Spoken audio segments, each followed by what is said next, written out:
AITA for not cutting off my mom after my daughter's death. So, here's the backstory. About a year ago, my world turned upside down when our 2-year-old daughter drowned in my mom's pool.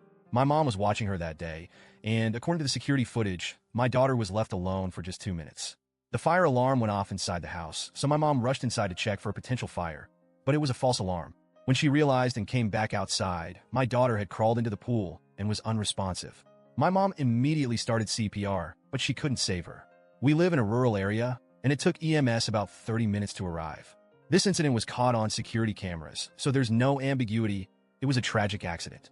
My mom has always been competent. She raised me and my siblings, fostered other kids, and even babysat my nieces without any issues. But now she's racked with guilt and has attempted suicide 3 times since our daughter's death. My wife and I have been shattered by this. We've just started grief therapy, and during one session, my wife mentioned that cutting off my mom would make her feel better.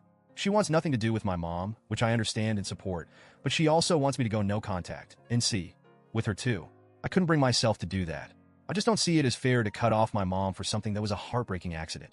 I fully respect my wife's decision to avoid my mom, but I haven't pushed her to reconnect, and I'm not asking her to change her stance. Things blew up last night when my wife saw me shopping online for a birthday gift for my mom. She got really upset, and it turned into another argument about cutting her off. I explained, again, why I couldn't do it, despite understanding her pain. My wife feels betrayed, saying that by staying in touch with my mom, I'm betraying her and our late daughter. She gave me an ultimatum. Either I cut my mom off, or she would file for divorce. She said, it's me or her. I tried to reason with her, but she left that night, packing a bag and going to a hotel. I don't want to lose my wife, but I also can't abandon my mom, who's drowning in guilt and remorse. Legally and in my heart, I don't believe my mom did anything wrong. She's also suffering from the trauma of this accident. I fear that losing me would push her over the edge, and I can't handle the thought of her attempting suicide again. I'm stuck between my wife, who's grieving and angry, and my mom, who's devastated and on the brink. I've been accused of choosing my mom over my wife and daughter, and I'm at a loss. AITA for refusing to cut my mom out of my life? Update. After my wife left for the hotel, I spent the whole night replaying everything in my head. I tried to put myself in her shoes, imagining the agony of losing a child and feeling like the person responsible is still in my life. I get why she's furious. This isn't just about a fight. It's about the raw, unfiltered pain of losing our little girl. But at the same time, I also see my mom's side. She's not some careless person who shrugged off her duties. She's a loving grandmother who made a split-second decision to check on what she thought was an immediate danger, a fire alarm. She didn't leave my daughter alone to scroll on her phone or take a call. It was instinct. And now, that instinct haunts her every day. My wife has isolated herself since our daughter died. She's pulled away from everyone, including me, and I don't blame her. I've been trying to give her space, while also trying to keep my family from falling apart. But now, it's clear she's drawing a line in the sand, and I'm scared she won't step back over it. In therapy, my wife said that when she looks at my mom, all she sees is the woman who let our daughter drown. She doesn't see the loving grandma who baked cookies, played dress-up, or was always there for us. And honestly, I get that. The accident overshadowed everything. But what do? My mom's been there for me my entire life. She's always been my rock, and now she's completely shattered. She's living in her own personal hell, and I'm one of the few people keeping her going.